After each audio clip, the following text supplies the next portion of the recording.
सुंदर है। वाओ, कितनी अच्छी जगह है ये।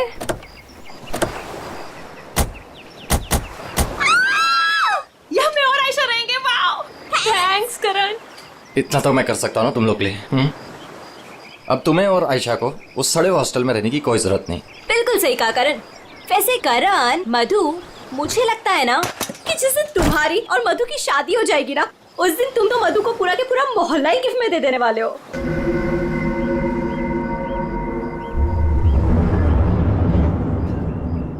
लगता है सामने वाले घर में कोई रहता है।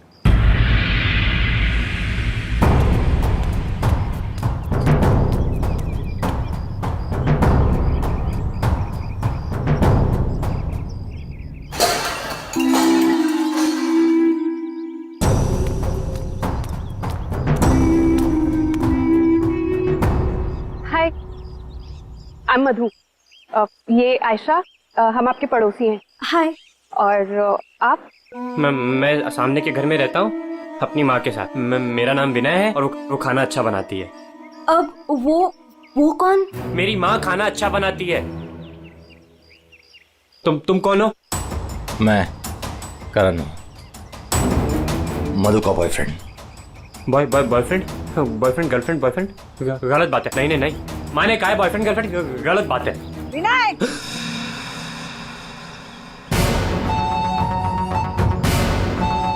घर में चलो। कितनी बार मना किया है कि अजनबियों से मत बात किया करो। आ रहा हूँ ना। देखो, वो मेरी माँ है, उनको नमस्ते करो। अरे नमस्ते करो उनको। इधर आओ। अंदर चलो। आ रहा हूँ। सुनो, 8 बजने से पहले घर के अंदर चले जाना, ठीक है? क्योंकि 8 बजने के बाद ना वो आ जाता है। वो कौन? हैमरमैन। लेकिन याद रखना, दरवाजे खोलना मत। हम भी नहीं खोलते, कोई नहीं खोलता। ध्यान रखना, दरवाजे मत खोलना, ठीक है? मैं जा रहा हूँ, bye.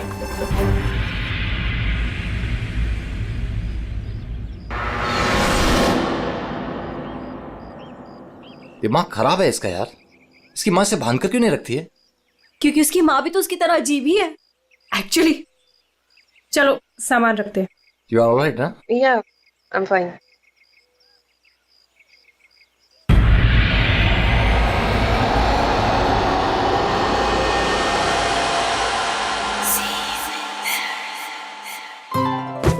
So beautiful. Thanks Karan, you really love me. अच्छा गाइस, सुनो ना, हम ना यहाँ पर एक कल गेट टुगेदर पार्टी करते हैं। What say? हाँ, कुछ भी करो यार, ये घर तुम्हारा ही है। और ये रही घर की चाबियां। एक सेकेंड, एक चाबी मैं रख लेता हूँ, क्या पता कब जरूरत पड़ जाए। आयशा, एक चाबी तुम भी रख लो। ये लो। थैंक्स। ओह नो, क्या हुआ? 6:40 हो गए। मुझे सर्विस सेंटर जाना था अपनी कार लेने, और उसके बाद फिर माँ को भी मिलने जाना है। करण, एक मिनट रुको। मुझे रास्ते में अपनी कजिन क्या ड्रॉप कर दोगे? वो प्रोजेक्ट कंप्लीट करना है मुझे। अरे तुम मेरे साथ चलोगी तो मधु का ख्याल कौन रखेगा? करण, मैं अपने घर में हूँ, जंगल में नहीं हूँ। तुम आयशा को लेकर जाओ, don't worry, I will be fine. Are you sure? Yes. Thanks Madhu. लेकिन मधु, अंदर से दरवाजा बहुत अच्छे से बंद कर लेना। ओके, ठीक है, चलो बाय।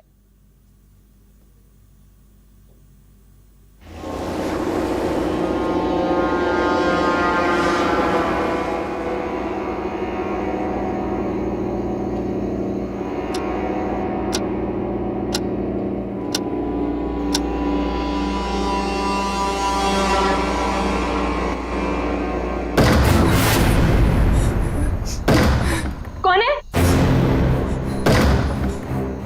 कौन है वहां? दरवाजा खटखटाना बंद करो। डरती नहीं हूं मैं।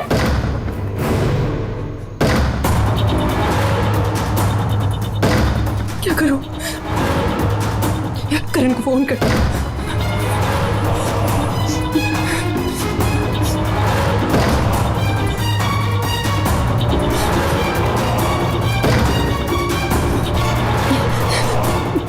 फोन स्विच ऑफ जा रहा है। आयशा को फोन करती हूँ।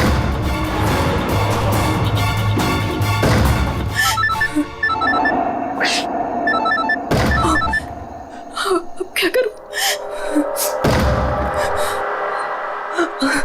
अंधेरा करती हूँ।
सही था यार, पर मजा आ गया।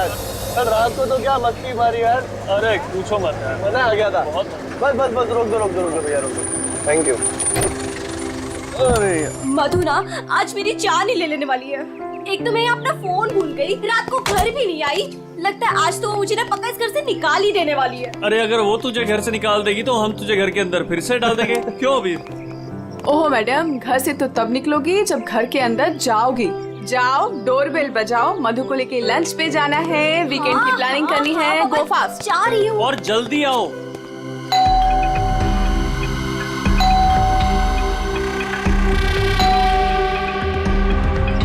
लगता है ना मैडम अभी तक सो रही है, दरवाजा ही नहीं खोल रही है। आयशा, तेरे पास इस घर की एक्स्ट्रा चाबी है ना?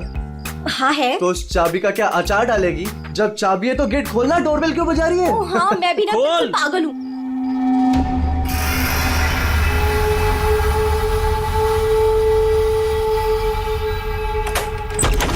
मधु, अरे मधु, कब तक सोएगी? उठ मधु, मधु, मधु, अरे उधर देखो यार।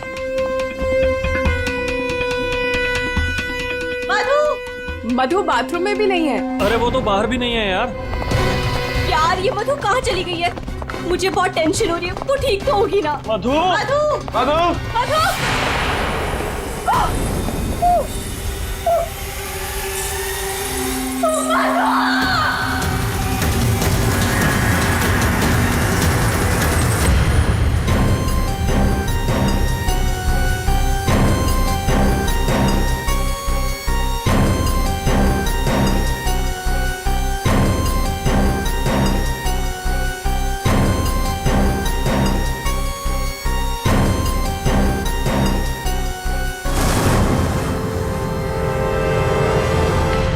Abhijit,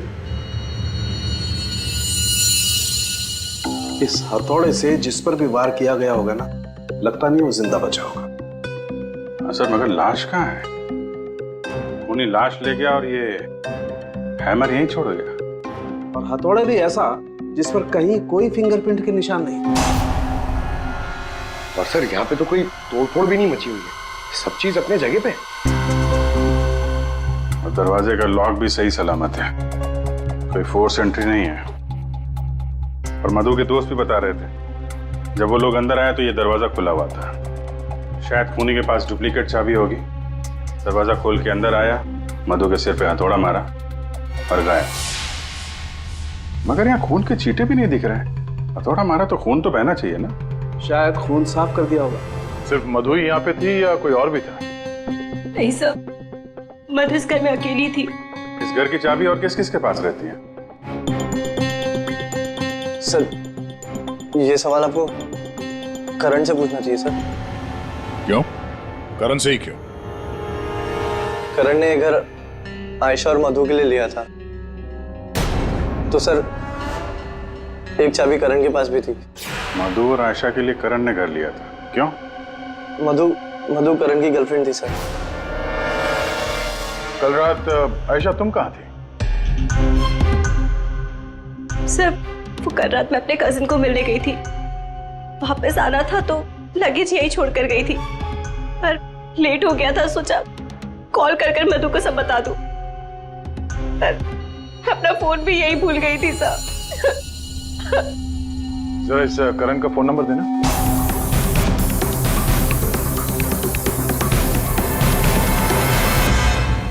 sir of. वो मेरे पास उसकी मम्मी का नंबर है। कल करण जब मुझे कजिन के यहाँ छोड़ने गया था तो कह रहा था कि वो घर जा रहा है मम्मी के पास।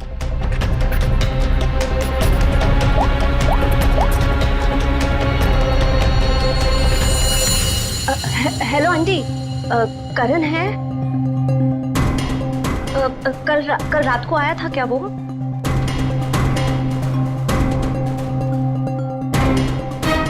नहीं आंटी, कुछ नहीं, हो सकता है मधु के यहाँ गया हो। मैं आपको बाद में कॉल करती हूँ। तो करण कल रात अपने घर भी नहीं पहुंचा और यहाँ भी नहीं आया। सर मुझे आपको एक बात बतानी थी। वो हमारे नेबर्स जो है ना, उन्होंने कहा था कि यहाँ पर एक हैमरमैन आता है रात को, तो कहीं उसने तो कुछ नहीं कर दिया। हैमरमैन? किसने बताया तुम्हें ये? कौन है ये? विनय बेटा, कोई आ रहा है? हाँ माँ, कोई याद हो रहा है।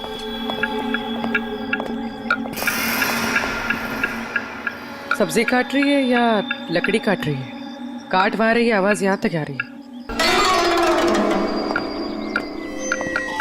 रमोला जी, आपने कल इनसे हैमरमैन के बारे में कुछ बोला था क्या?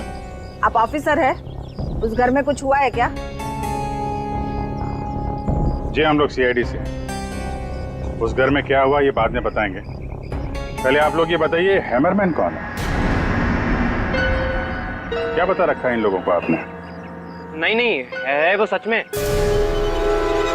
रोज शाम को आता है और हैमर से दरवाजे और खिड़कियों पे ठोकता है।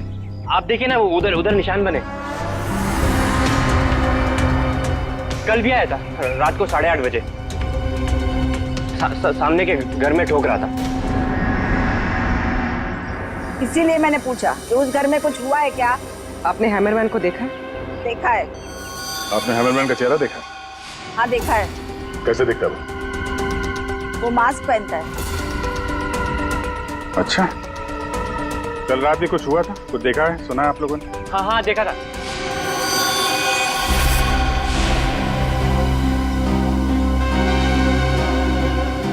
रमोला जी, अभी आंख दिखाने से कोई फायदा नहीं। बोलो, क्या देखा था तुमने?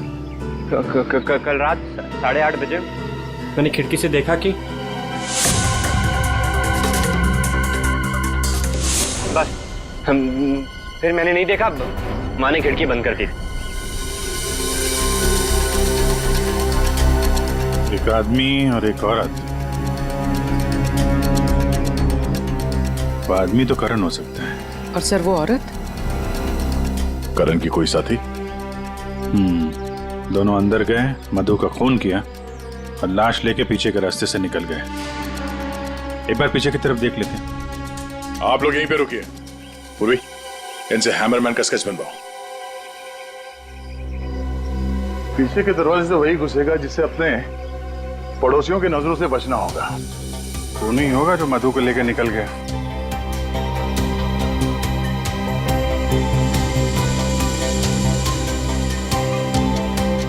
ऐसा कैसे हो सकता है कि कोई भी निशान नहीं छोड़ा?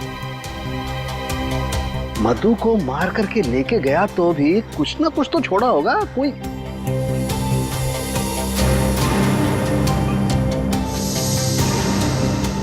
एक मिनट, ये क्या है?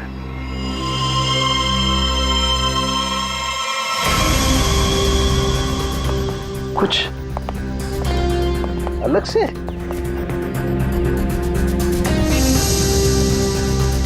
इतनी मिट्टी यहाँ पे?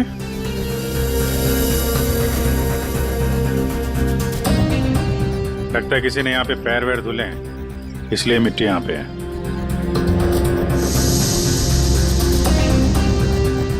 अभिजीत, ये मिट्टी में जो है ये बहुत खास है।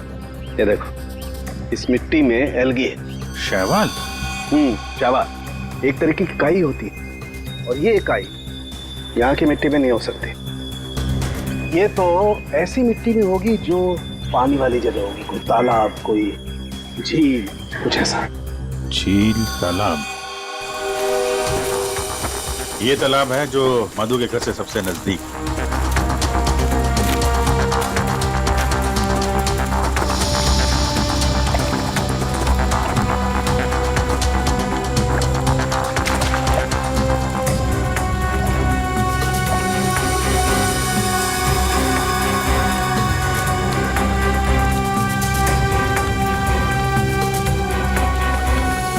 क्या अभिजीत, ये देखो, यही कीचड़ वाली मिट्टी उस मधु के घर में है।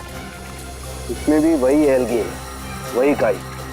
तब तो ये मिट्टी अपने आप तो नहीं आई होगी ना, कोई ले गया होगा यहाँ से। अरे यार पंकज, जो आदमी इस तालाब से मधु के घर गया होगा उसके जूते के साथ चली गई मिट्टी। अब गया तो वही होगा जिसके पास मधु के घर की चाबी थी।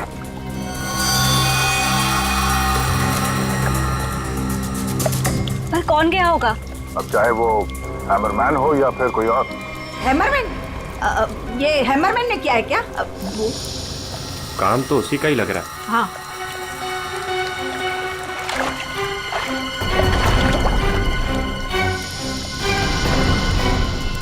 हाँ, वहाँ नीचे कुछ दिख रहा है।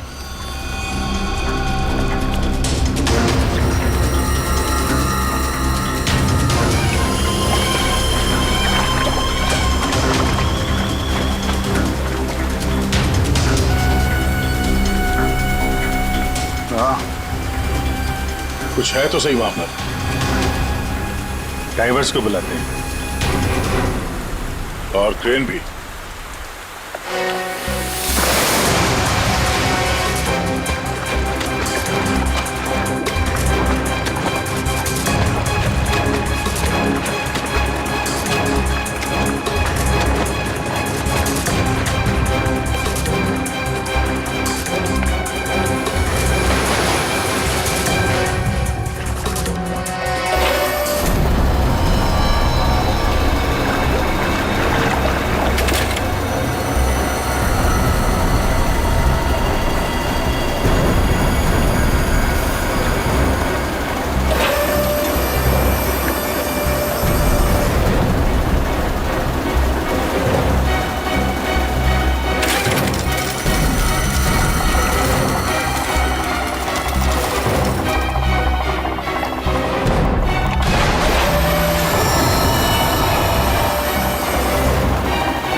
रोहित, ये करण की कार है ना? पर करण अपनी कार इस तालाब में क्यों फेंकेगा? हो सकता है हैमरमैन लेकर आया हो। करण की कार का नंबर और इस कार का नंबर दोनों सेम है।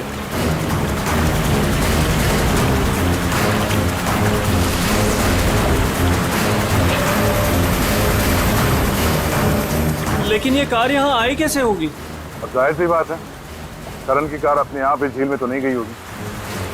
और कल करण ने आयशा से कहा था ना कि अपनी माँ के घर जा रहा है, तो अपनी माँ के घर तो नहीं गया, मधु के घर गया। मधु के घर की चाबी भी थी उसके पास। लगता है ये करण ही हैमरमैन हो। ये हैमरमैन के साथ मिलकर उसने मधु का खून कर दिया, लाश इसमें डाल दी और कार पानी में फेंक दी। आप लोग यहीं पे रुकिए।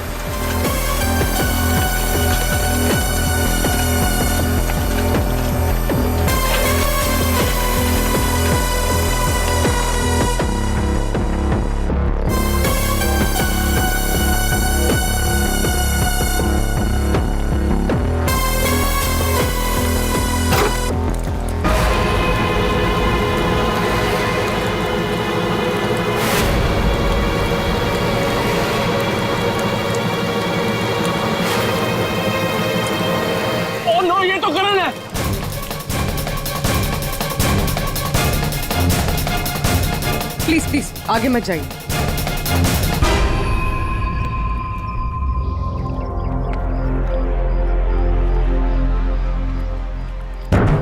खोपड़ी बुरी तरह से टूट गई है, किसी भारी चीज से वार किया है।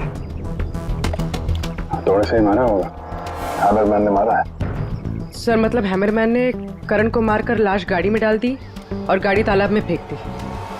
फेंका नहीं पूर्वी, इधर ढलान पे धक्का दिया और गाड़ी सीधा झील में। सर मगर अगर गाड़ी को धक्का मार के वहां तालाब में डाला है तो फिर ये नॉर्मल पतला दुबला आदमी नहीं होगा सर, ये हैमरमैन बहुत तगड़ा होगा सर, हट्टा कट्टा। या फिर 2 लोग होंगे। अब ये करण तो मिल गया, मधु को ढूंढना है।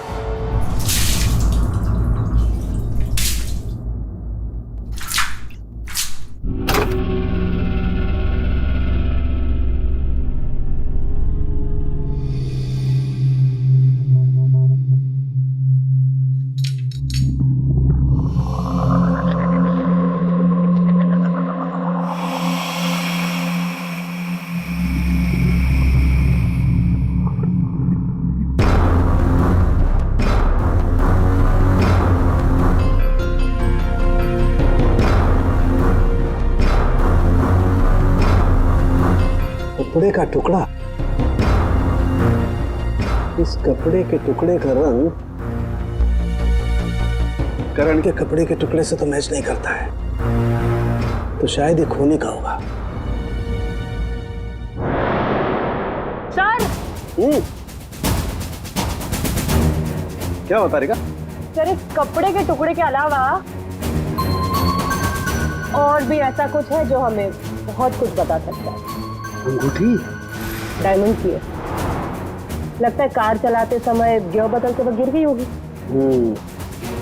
जो लड़की कार चला रही होगी तो तारिका कार चलाने वाला इस मिरर को भी जरूर एडजस्ट तो करता ही होगा ना, क्या बोलती है? सही बात।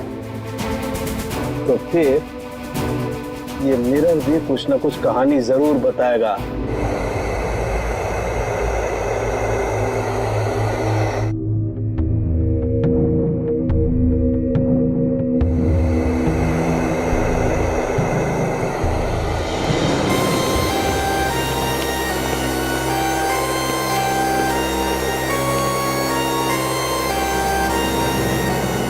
शीशे के बाल सुखा रहे हैं क्या?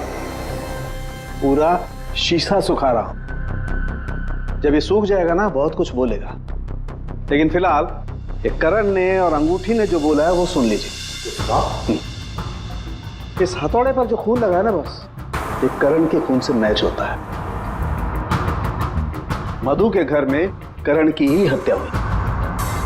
और सर ये हीरे की अंगूठी मिली हमें उस गाड़ी में से, ड्राइवर सीट के नीचे पैरों के पास। ये अंगूठी?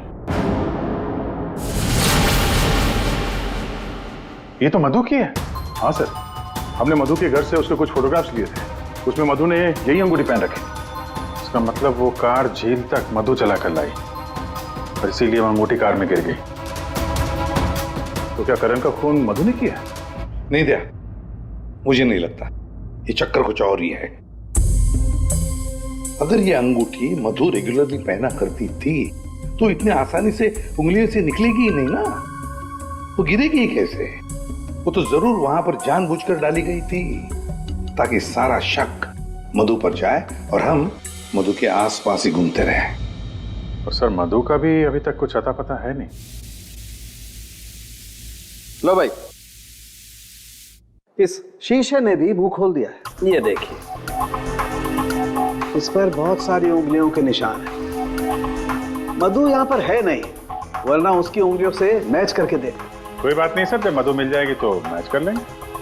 काम करते हैं, 7 बजे से लेकर 9 बजे तक ये करण कहाँ था इसके डिटेल्स निकालते हैं। अपने आप सब कुछ पता चल जाएगा। सर करण का सेलफोन डेटा जो हमें मिला उससे ये पता चलता है कि करण और आयशा 6:44 पर मधु के घर से निकले थे और उसके बाद 7:15 पर करण ने आयशा को ए ब्लॉक पालिन चौक ब्लू पार्क पे ड्रॉप किया था और वहां से करण को जाना था अपनी माँ के घर बराली। लेकिन वहां ना जाकर ये वापस मुड़ता है और मधु के घर की तरफ आता है। और उसी रास्ते में 5 किलोमीटर तक जाने के बाद सर करीब 7:30 बजे जेसी मार्केट फुलवाड़ी में वो रुकता है और यहाँ पे एक और नंबर आके उससे मिलता है सर। और ये नंबर करण के साथ करीबन 10 मिनट तक रहता है और उसके बाद वो नंबर गायब हो जाता है। और वहां से करण मधु के घर पहुंचता है 8 बजे और 8:40 पर उसका फोन बंद हो जाता है। दूसरा नंबर किसका है जो करण से जेसी मार्केट में मिला था? सर रोहित का। रोहित, तुम करण का खून होने से पहले उससे मिले थे पूरे 10 मिनट के लिए, क्यों? सर मैं अपने दोस्त की मौत से बहुत ज्यादा डरा हुआ था सर, और मुझे समझ में ही नहीं आ रहा था कि मैं कैसे रिएक्ट करूं, क्या बोलूं। वो तो अचानक से उस दिन मैं उसे जेसी मार्केट में मिला, मैंने सडनली उसे वहां देखा। अरे करण, हे रोहित, कैसा है यार? कैसा है मेरा भाई? अरे तू यहाँ इस खिलौने की दुकान में क्या कर रहा है यार? तुझे यहाँ क्या जरूरत पड़ गई आने की? अरे बस ऐसे यार, किसी के लिए सरप्राइज ले रहा था और उसे सरप्राइज ही रहने दे। अच्छा सरप्राइज? चल यार, मुझे थोड़ी जल्दी है। कल मधु के इधर तू आ रहा है ना पार्टी में? हाँ हाँ कल आ रहा हूँ ना। लेकिन तू जा कहाँ रहा है? बस यार थोड़ा जल्दी में हूँ। अरे मैं तुझे छोड़ देता हूँ, चल। मेरी कार पार्क है यहाँ, तू कल मिल मुझे। अच्छा चल चल, सी यू, बाय। और मेरे लिए तो ये सरप्राइज की बात थी सर, क्योंकि मैं उससे 2 महीने बाद मिल रहा था। ठीक है, तुम जा सकते हो, लेकिन जब तक इस केस की तहकीकात पूरी नहीं होती तुम ये शहर छोड़कर कहीं नहीं जाओगे। जाओ।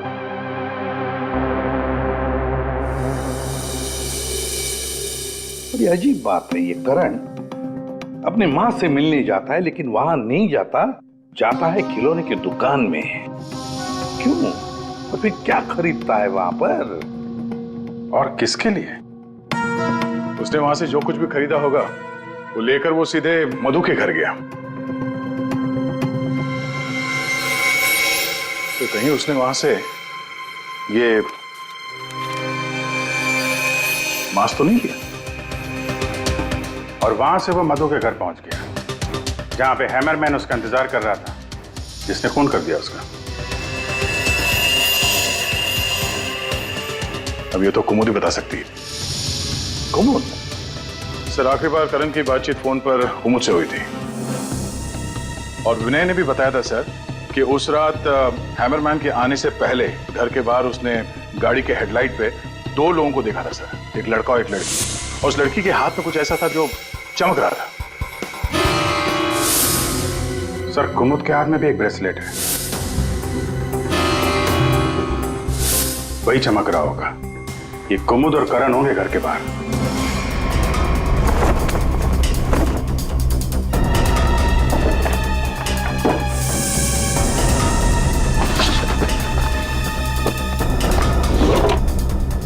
जब से करण की लाश मिली है तालाब में, तब से खूनी और भी होशियार हो गया है। सर लगता है ये टीम बहुत छोटी है सर, कुमुद, मधु और ये हैमरमैन। लेकिन ये हैमरमैन मिले तो सही, अभी तक तो सिर्फ उसका हैमर ही मिला है तो उसने हमारे लिए छोड़ा है। मैन तो गायब ही है। सर ये कुमुद तो भागने की तैयारी से घर से निकली, सारे कपड़े लेकर भागी और उसका मोबाइल भी स्विच ऑफ आ रहा है। अरे ये कहां से आ गए यहाँ पे? कौन कहां से आ गया? ये देखो, इसका मतलब है ये कुमुद रमोला और विनय को पहले से जानती थी। एनवेलप पे डेट पिछले महीने की है और ये कुमुद बोल रही थी कि ये रमोला और विनय को पहले कभी मिली ही नहीं। तो कहीं ये माँ बेटे रमोला और विनय इस पूरे साजिश में शामिल तो नहीं है? मिलते हैं माँ बेटे से।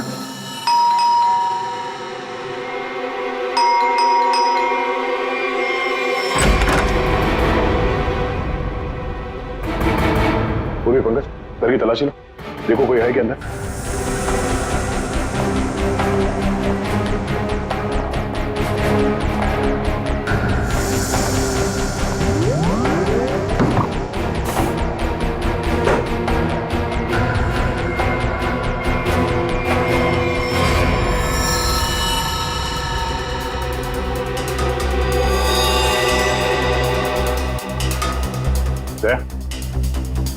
हाँ?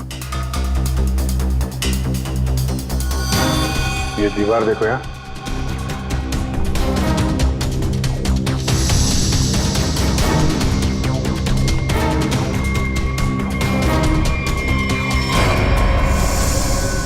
पेट अभी ताजा है।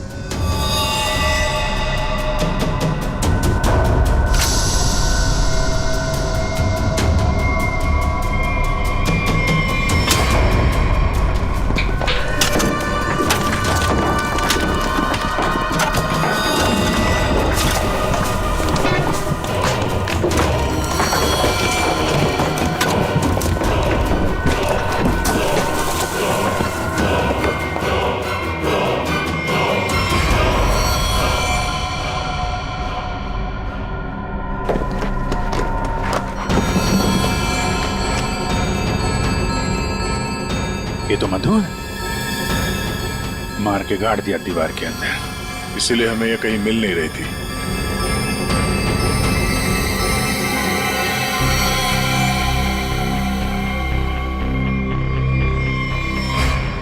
सर इसे भी हथौड़े से मारा। इसके सर पे भी वैसी ही चोट है जैसे करण के सर पे थी। यार ये जो कुछ भी हुआ है कल रात 8:30 बजे के बाद ही हुआ है।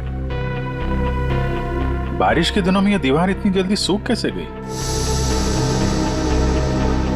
दीवार के प्लास्टर को सुखाने के लिए कहीं से हीटर या इंडस्ट्रियल हीटर मंगाया होगा। सर अभी यहाँ पे रास्ते पे मोड़ पे मैंने एक वो जो इंडस्ट्रियल इक्विपमेंट भाड़े पे देते ना सर, उसकी दुकान देखी थी सर। जाके पता करो।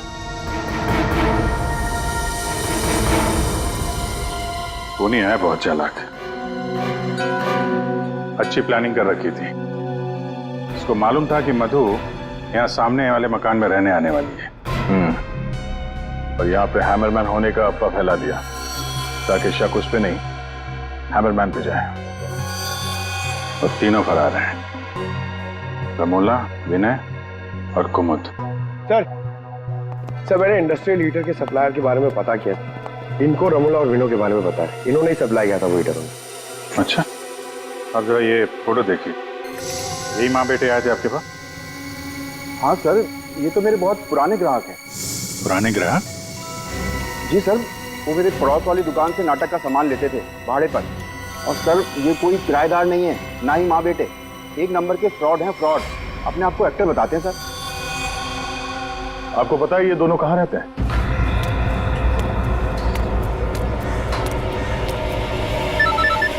तो निकल, मैं मिलता हूँ। हाँ चल मिलते हैं।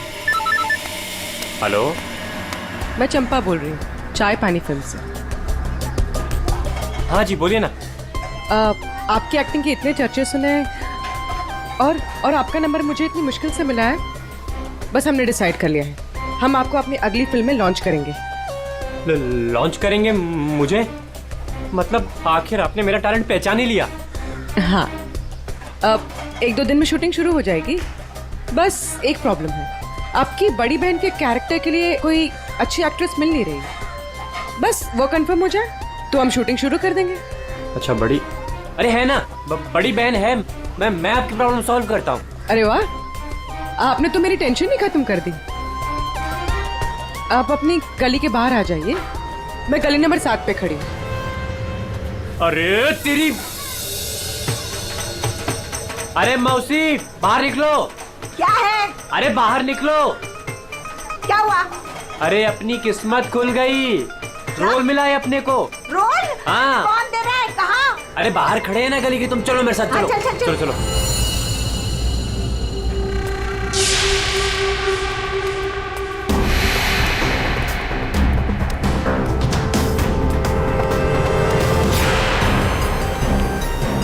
CID? हाँ CID।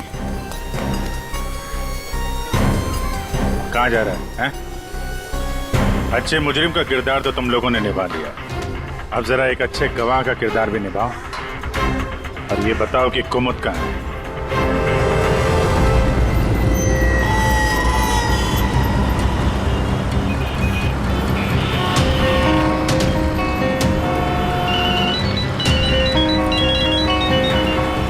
अरे तुम यहाँ हो, मैंने ध्यान ही नहीं दिया। तुमने क्यों कॉल किया मुझे? सब जानते हो फिर भी। अब मैं क्या करता? CID बुलाएगी तो क्या आना ही पड़ेगा। CID? तुमने मुझे CID के कहने पे यहाँ बुलाया? मैडम आप बहुत स्मार्ट हैं, लेकिन हम आपसे ज्यादा स्मार्ट हैं। सर आप मेरी बात सुनिए। नहीं, बात सुनेंगे आपकी, लेकिन बेरो चल के सुनो। चलिए। कहाँ भाग रही मैडम? पैदल ही जाएगी क्या सीआईडी ब्यूरो तक? गाड़ी लाए हम तुम्हारे लिए। चल। और कितना इंतजार करना पड़ेगा? आखिर कोई बताता क्यों नहीं कि हुआ क्या है? जरूर बताएंगे आयशा जी, जरूर बताएंगे। लेकिन इससे पहले कि हम बताएं, तुम हमें बताओ कि हुआ क्या था। मैं? मतलब ये कि आप और मधु एक नए घर में शिफ्ट होती है, जहां पहले से ही कुछ गड़बड़ चल रही होती है। ऐसे में आप मधु को उस घर में छोड़कर अपने किसी कजिन के घर चली जाती हैं, और तो और अपना मोबाइल फोन भी वहां रख के जाती है, ताकि मधु तुमसे तो मदद न मांगे। अजीब है ना? सर, मधु मेरी बहन जैसी थी। उसके साथ कुछ गलत करने के बारे में मैं सोच भी नहीं सकती हूँ। अच्छा, बहन जैसी थी? बहन तो नहीं थी ना? हाँ? अभीर, इस पूरे इन्वेस्टिगेशन में किसी ने तुम पर एक बार भी शक नहीं किया, क्यों? जो भी पूछा उसके बारे में तुम्हें कुछ पता ही नहीं था। और जब मधु का खून हुआ उससे ठीक पहले तुम्हारा मोबाइल फोन स्विच ऑफ। कोई तुम पर शक क्यों करेगा? सर आप मुझ पर गलत इल्जाम लगा रहे हैं सर। मैं तो आयशा और मधु से सिर्फ 4 दिन पहले मिला था। मैं ऐसा क्यों करूंगा सर? और सर मेरा फोन पानी में गिर गया था, इसके लिए वो स्विच ऑफ है। हाँ, पानी में गिर गया था, उसी झील के पानी में जहां से करण की डेड बॉडी मिली थी। सर ये सारा प्लान तो विनय और अमोला ने सेट किया था। पैसों की लालच में ये दोनों इतना गिर गए कि इन्होंने अपने हाथ खून से रंग दिए, मधु को दीवार में चुनवा दिया। और सर अभी भी यही आलाप राग रहे हैं कि हमने कुछ नहीं किया। सच में हमने कुछ नहीं किया है। ये लो, फिर वही राग। फंस गए थे हम। आपको हाँ कहते तो भी फंसते, और ना कहते तो भी फंसते। एक्टिंग करने हमें नहीं मालूम था इतना कुछ हो जाएगा। तो आप लोगों के हिसाब से मधु और करण का खून हम लोगों ने किया है? उन दोनों का खून तुम लोगों ने नहीं किया है, उन दोनों का खून किया है हैमरमैन ने। और वो हैमर हमारे पास है।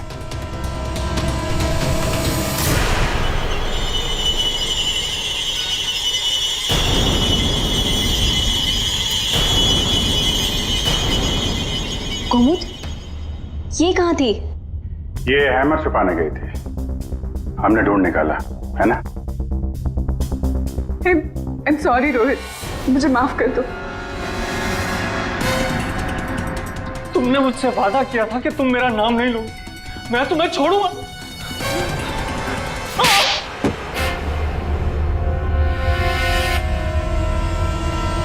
हाँ मैं हूँ हैमरमैन।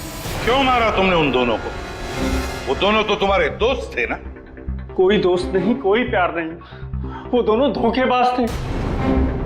मधु 5 साल से मेरी गर्लफ्रेंड थी, और 5 मिनट में उसने मुझे लात मार दी उस करण के लिए। जानते हैं क्यों? क्योंकि उसके पास पैसा था। और उसी समय मैंने डिसाइड किया कि मैं उससे बदला लूंगा, उन दोनों से। तुमने इसका साथ क्यों दिया? मैं रोहित से बहुत प्यार करती हूँ, मुझे उसका साथ देना पड़ा। तैयारी तो तगड़ी कर रखी थी तुमने। 3 महीने से प्लान कर रहा था मैं, उन दोनों को एक दर्दनाक मौत मारने की। बस इंतजार कर रहा था। 3 महीने का इंतजार? किस चीज के लिए? सही वक्त का इंतजार। और वो सही वक्त तब आया जब मुझे करण ने मधु के लिए घर ढूंढने के लिए कहा, और उसे मैंने ये वाला घर दिला दिया। और उसके बगल वाला घर मैंने कुमुद के नाम से रेंट पर ले लिया, और वहां इन दोनों घोचुओं को रखा, इन बेवकूफों को। और हैमरमैन बनने का प्लान बनाया। बन गए हैमरमैन, ताकि तुम पर कोई शक न करे। हाँ, मानना तो मैं करण को भी चाहता था, लेकिन उस रात नहीं। उस रात मैं सिर्फ मधु को मारने आया था। मैं हैमरमैन बनकर मधु के घर में घुस गया।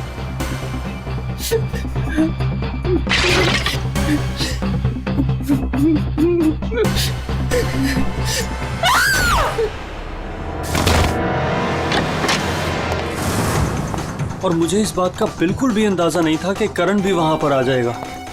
वो मधु के साथ मजाक करने आया था, नकली हैमरमैन बनकर। उसने मास्क, जब मैंने उसे मार दिया तब मुझे पता चला कि वो दरअसल करण ही था। मैंने कुमोद, रमोला और विनय की मदद से दोनों लाशों को ठिकाने लगा दिया। रोहित जी, ये हथौड़ा हमें ना भी मिलता ना, तब भी तुम बच नहीं सकते थे, क्योंकि करण और मधु ने मरने के बाद भी हमें बताया कि खूनी तुम हो। रोहित, कुमुद, रमोला और विनय, तुम सबने मिलकर मधु और करण का खून किया है। अब जेल में बैठकर हैमरमैन की नई नई कहानियां सुनाते बैठना इन सबको, तब तक फांसी का ऑर्डर तो आ ही जाएगा। For more updates, subscribe to our channel, click the show links and enjoy watching the videos.